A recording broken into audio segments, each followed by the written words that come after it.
नमस्कार। World news में आज हिंदुस्तान और पाकिस्तान के रिश्ते बेहद खराब दौर से गुजर रहे हैं। जम्मू कश्मीर के पहलगाम में हुए आतंकी हमले ने दोनों देशों के बीच जंग के हालात पैदा कर दिए हैं।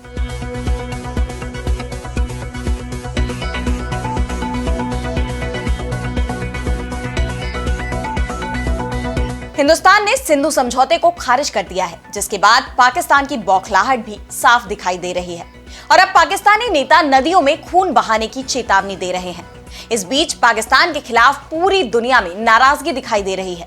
ब्रिटेन से लेकर रूस, अमेरिका तक सभी देश हिंदुस्तान के साथ खड़े हैं। तो वैश्विक पटल पर अलग थलग पड़ा पाकिस्तान, इस पर हम करेंगे विस्तार से चर्चा, लेकिन आइए जरा उन खबरों को भी देख लें जिन पर आगे होगी बात। अमेरिका में जज की गिरफ्तारी पर उठे सवाल, छात्रों का वीजा रद्द करने के फैसले पर बैकफुट पर आए ट्रंप। कई छात्रों ने ट्रंप प्रशासन के खिलाफ दायर किया था मुकदमा। रूस यूक्रेन युद्ध को लेकर अमेरिकी राष्ट्रपति ट्रंप का बड़ा दावा, समझौता करने के बहुत करीब है रूस और यूक्रेन। रूसी सेना के जनरल की कार धमाके में मौत से हड़कंप। अमेरिका में फलस्तीनी एजेंसी UNRWA पर चल सकता है मुकदमा। ट्रंप प्रशासन ने बदली सालों पुरानी नीति। यूएन ने गजा में फूड सप्लाई रोकने पर की इजरायल की निंदा।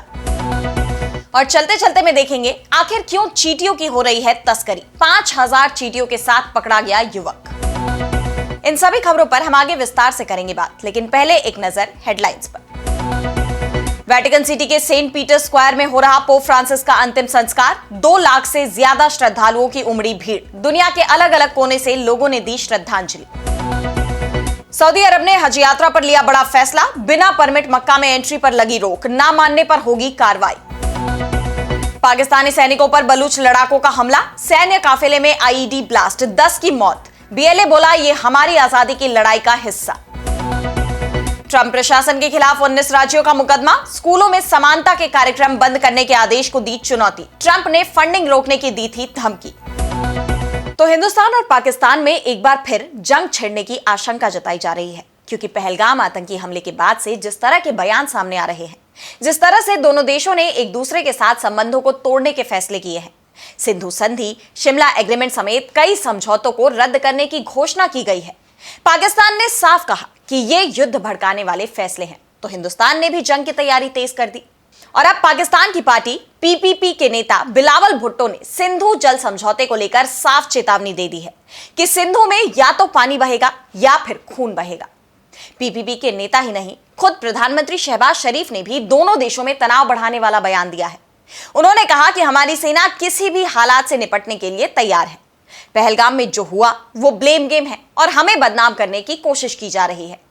PM शहबाज ने पाकिस्तान की एक एक इंच की जमीन की रक्षा करने की बात कही, लेकिन अगर दोनों देशों में जंग छिड़ती है तो उनके लिए अपना बचाव करना बहुत मुश्किल हो जाएगा, क्योंकि इस बार पाकिस्तान पूरी तरह से अकेला पड़ गया है। तमाम देशों ने इस हमले के खिलाफ हिंदुस्तान के साथ एकजुटता दिखाई है। बीते दिन ब्रिटेन में भी प्रदर्शन देखा गया। लंदन में हिंदुस्तानी उच्चायोग के बाद पाकिस्तानी उच्चायोग के बाहर भी 500 से ज्यादा लोगों की भीड़ जुटी। भारतीय समुदाय के लोगों ने झंडे, बैनर और तख्तियां लेकर भारत माता की जय और पाकिस्तान मुर्दाबाद के नारों के साथ प्रदर्शन किया और न्याय की मांग की।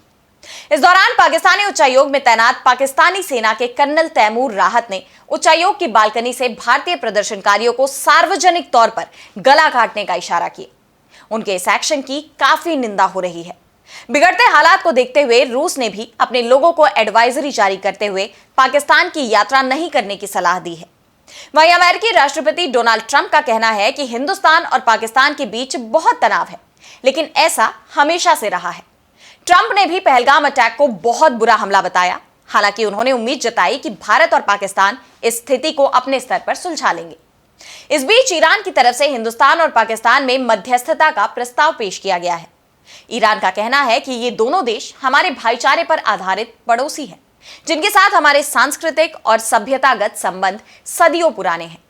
मौजूदा कठिन वक्त में ईरान हिंदुस्तान और पाकिस्तान के बीच बेहतर समझ बनाने के लिए अपनी भूमिका निभाने को तैयार है। वहीं सऊदी अरब ने भी हिंदुस्तान और पाकिस्तान के बीच तनाव को कम करने की कोशिश शुरू की है। उनका कहना है कि हिंदुस्तान और पाकिस्तान दोनों ही देश सऊदी अरब के अहम सहयोगी रहे हैं। हम नहीं चाहते कि हालात कंट्रोल से बाहर हो जाएं। फिलहाल पाकिस्तान और हिंदुस्तान पर पूरी दुनिया की नजरें हैं। और अब बढ़ते हैं अगली खबर की तरफ, जहां हम बात करेंगे अमेरिका की। तो अमेरिकी राष्ट्रपति डोनाल्ड ट्रंप की सरकार ने हाल ही में 1000 से ज्यादा विदेशी छात्रों का वीजा रद्द कर दिया था, जिसमें सबसे ज्यादा संख्या हिंदुस्तानी छात्रों की थी। इसके बाद सैकड़ों छात्रों को हिरासत और निर्वासन का डर सताने लगा था। इसके खिलाफ कई छात्रों ने कोर्ट में याचिका लगाई। उन्होंने दावा किया कि सरकार ने बिना उचित कारण बताए उनके वीजा अचानक रद्द कर दिए। यातायात उल्लंघन जैसे छोटे मामलों के लिए उन्हें निशाना बनाया गया और कई बार वीजा रद्द करने का कारण भी नहीं बताया गया। वहीं ट्रंप प्रशासन ने दलील दी कि वीजा रद्द करने का फैसला छात्रों के आपराधिक रिकॉर्ड के आधार पर लिया गया। हालांकि ओकलैंड की एक संघीय अदालत में सरकार के वकील ने बताया कि इमिग्रेशन एंड कस्टम्स एनफोर्समेंट यानी आईसीई उन छात्रों के student and exchange visitor information system यानी सेविस रिकॉर्ड को मैनुअली बहाल कर रहा है, जिनके रिकॉर्ड हाल ही में खत्म किए गए थे। वकील ब्रायन ग्रीन ने कहा कि आईसीई एक नीति तैयार कर रहा है जो सेविस रिकॉर्ड खत्म करने की प्रक्रिया को साफ करेगी। जब तक छात्रों के रिकॉर्ड सक्रिय रहेंगे या निष्क्रिय रिकॉर्ड को फिर से सक्रिय किया जाएगा। अमेरिका की कई अदालतों ने पहले ही छात्रों के सेविस रिकॉर्ड बहाल करने के लिए अस्थायी आदेश जारी किए हैं। सेविस एक डेटाबेस है जो अंतर्राष्ट्रीय छात्रों के वीजा की निगरानी करता है और इसे एफबीआई के नेशनल क्राइम इंफॉर्मेशन सेंटर के तहत संचालित किया जाता है। इस बीच ट्रंप प्रशासन की आव्रजन नीतियों को लेकर भी विवाद गहरा गया है। एफबीआई ने मिल्वॉकी की जज हन्ना डुगन को गिरफ्तार कर लिया, जिन पर एक व्यक्ति को आव्रजन अधिकारियों से बचाने का आरोप है। एफबीआई निदेशक काश पटेल ने सोशल मीडिया पर कहा कि डुगन ने संघीय एजेंटों को गुमराह किया, जिससे सार्वजनिक सुरक्षा को खतरा बढ़ा। डुगन को मिल्वॉकी की संघीय अदालत में पेश किया गया है, जहां बाद में उन्हें रिहा कर दिया गया। इस मामले में अगली सुनवाई 15 मई को होगी। डुगन के वकील क्रेग मास्टेंटुओनो ने जज की गिरफ्तारी पर बेहद दुख जताया और इसे सार्वजनिक हित के खिलाफ बताया। यह मामला ट्रंप प्रशासन और न्यायपालिका के बीच आव्रजन नीतियों पर बढ़ते टकराव को भी दर्शाता है। और अब अगली खबर में बात रूस यूक्रेन युद्ध की। तो अमेरिका के राष्ट्रपति डोनाल्ड ट्रंप ने दावा किया है कि रूस यूक्रेन युद्ध खत्म होने के करीब पहुंच चुका है। कभी भी यह लड़ाई थम सकती है। अधिकांश मुद्दों पर सहमति बन गई है। अब यह लड़ाई बंद होनी चाहिए। इस निरर्थक युद्ध को समाप्त करने में मदद करने के लिए जहां भी जरूरत होगी वहां अमेरिका मौजूद रहेगा। दरअसल ट्रंप का यह बयान अमेरिका के विशेष दूत स्टीव विटकॉफ के रूस के राष्ट्रपति व्लादिमीर पुतिन के साथ लगभग 3 घंटे तक लंबी बैठक के बाद आया है।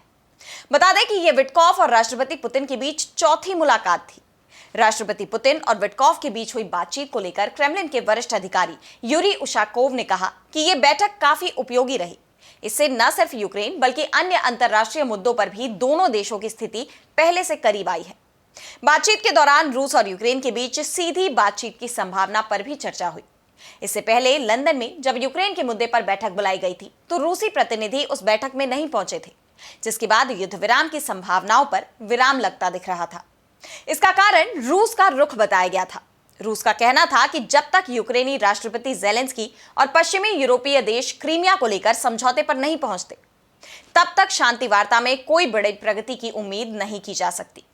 अब ऐसे में स्टीव विटकॉफ और पुतिन के बीच हुई ये वार्ता रूस और यूक्रेन के बीच चल रहे जंग को खत्म करने में कारगर साबित हो सकती है और इसी का दावा डोनाल्ड ट्रंप ने भी किया है।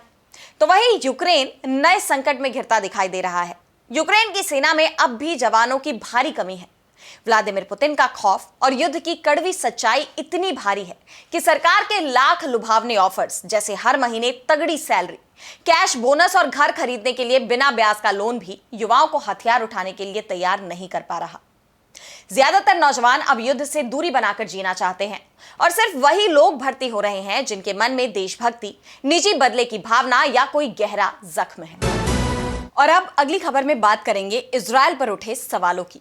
तो संयुक्त राष्ट्र संघ के विश्व खाद्य कार्यक्रम WFP ने गजा युद्ध को लेकर इजरायल पर गंभीर आरोप लगाए हैं। WFP ने कहा कि गजा में उसके खाद्य भंडार पूरी तरह से खाली हो चुके हैं क्योंकि पिछले 8 सप्ताह से इजरायल ने सहायता को रोक रखा है, जिस कारण से गजा में परेशानियां बढ़ती जा रही हैं। गजा में 4 लाख से ज्यादा लोग WFP सहायता पर ही निर्भर है। अगर वक्त पर मदद नहीं मिलती है तो गजा निवासियों की मुश्किलें काफी बढ़ जाएंगी। बता दें कि 2 मार्च से इजरायल ने गजा को भेजी जा रही मानवीय सहायता के प्रवेश को पूरी तरह से रोक दिया है। WFP ने कहा कि अब उसके पास खाद्यान्न खत्म हो चुका है। खुले बाजार में जो थोड़ा बहुत खाद्यान्न बचा है उसकी कीमतों में 1400% की बढ़ोतरी हो चुकी है। ऐसे में अब यूएन की तरफ से इजरायल से कहा गया है कि वो गजा को भेजी जा रही मदद सामग्री से रोक तत्काल हटा ले। लेकिन इजराइल की तरफ से कोई भी जवाब नहीं दिया गया। इस बीच यूएन की एजेंसियों को लेकर जरूर अमेरिका ने अपना रुख सख्त कर लिया है। अमेरिकी राष्ट्रपति डोनाल्ड ट्रंप के प्रशासन ने संयुक्त राष्ट्र की फलस्तीनी शरणार्थी सहायता एजेंसी यूएनआरडब्ल्यूए को लेकर अपनी सालों पुरानी नीति को बदल दिया है। अब ट्रंप प्रशासन ने फैसला किया है कि अब यूएनआरडब्ल्यूए पर अमेरिका में केस चल सकता है। पहले इस एजेंसी को यूएन का हिस्सा मानते हुए किसी भी तरह का केस नहीं चलाने की नीति थी, जिसे ट्रंप ने पलट दिया है और साफ कर दिया है कि अगर एजेंसी पर गंभीर आरोप हैं तो कोर्ट में उन्हें उसका जवाब देना होगा। दरअसल इजराइल की तरफ से आरोप लगाया गया है कि 7 अक्टूबर 2023 को हमास के इजराइल पर हमले में यूएनआरडब्ल्यूए ने हमास की मदद की थी। उसके स्कूल और अस्पतालों में हमास ने हथियार रखे और हमास के लोगों को नौकरी दी गई, जबकि यूएनआरडब्ल्यूए ने इन सभी आरोपों को खारिज किया है। यूएनआरडब्ल्यूए के वकीलों ने इसके साथ ही ये भी कहा है कि ये एजेंसी संयुक्त राष्ट्र का एक सहायक अंग है और उसे कानूनी कार्रवाई से छूट मिलनी चाहिए। ट्रंप प्रशासन के इस फैसले से यूएनआरडब्ल्यूए की प्रवक्ता जूलियट टॉमा ने हैरानी जताई। उन्होंने कहा कि यह अमेरिका की सालों पुरानी नीति से बिल्कुल अलग है, लेकिन एजेंसी अब अदालत में अपना पक्ष मजबूती से रखेगी और अगली कार्रवाई पर विचार करेगी। बता दें कि यूएनआरडब्ल्यूए की स्थापना 1949 में की गई थी ताकि 1948 के अरब इजराइल युद्ध के दौरान विस्थापित फलस्तीनियों को राहत दी जा सके। आज ये एजेंसी गजा, वेस्ट बैंक, सीरिया, लेबनान और जॉर्डन में लाखों लोगों को स्वास्थ्य और शिक्षा जैसी सेवाएं दे रही है। और अब चलते चलते मैं बात करेंगे 5000 चींटियों के साथ दबोचे गए 2 युवाओं की। तो हिंदुस्तान में किसी भी दीवार या मिट्टी में चींटियां मिलना बहुत आम बात है। अक्सर ही घरों में चींटी दिख जाने पर हिंदुस्तान में लोग उसे मसल कर मार देते हैं। लेकिन क्या आपने सोचा है कि कई जगह चींटियों को बचाने के लिए बाकायदा कानून बनाए गए हैं। एक ऐसा देश भी है जहां चींटियों की तस्करी की जाती है। अफ्रीकी देश केन्या में एक अनोखा मामला सामने आया है जिसने सभी को हैरान कर दिया है। केन्या में पुलिस ने बेल्जियम के 2 युवाओं को हजारों चींटियों की तस्करी करते हुए गिरफ्तार किया है। यह घटना 5 अप्रैल की है, जब 19 साल के लोनोरे डेविड और सेपे लोडविजिक्स को एक गेस्ट हाउस से 5000 चींटियों के साथ गिरफ्तार किया गया। इन चींटियों की कीमत करीब $9200 यानी लगभग 7 लाख रुपए बताई जा रही है। पुलिस के मुताबिक ये चींटियां यूरोप और एशियाई बाजारों में तस्करी के लिए भेजी जानी थी। पुलिस ने इन युवाओं को गिरफ्तार करके जज के सामने पेश किया। केन्या के मुख्य एयरपोर्ट पर बैठी कोर्ट में जज नजेरी थुकू ने कहा कि वो इस मामले में कोई जल्दबाजी नहीं करेंगी। इन दोनों पर केन्या के वन्य जीव संरक्षण कानूनों का उल्लंघन करने का आरोप लगाया गया है। जज के सामने अपने बचाव को रखते हुए दोनों ने कहा कि उन्हें इस बात की जानकारी ही नहीं थी कि चींटियों को रखना अवैध है। वो तो बस मौज मस्ती के लिए ऐसा कर रहे थे। अब कोर्ट 7 मई को इस मामले में अपना फैसला सुनाएगा। केन्या में इन दिनों चींटियों की तस्करी बढ़ रही है। ऐसा ही एक और मामला हाल ही में सामने आया था, जिसमें एक केन्याई और एक वियतनामी शख्स के पास से करीब 400 चींटियां मिली थी। अब इस घटना की हर तरफ चर्चा हो रही है। तो आज इस वर्ल्ड बुलेटिन में इतना ही। देश दुनिया की तमाम बड़ी खबरों के लिए बने रहिए डीबी लाइव के साथ और मुझे दीजिए इजाजत। नमस्कार।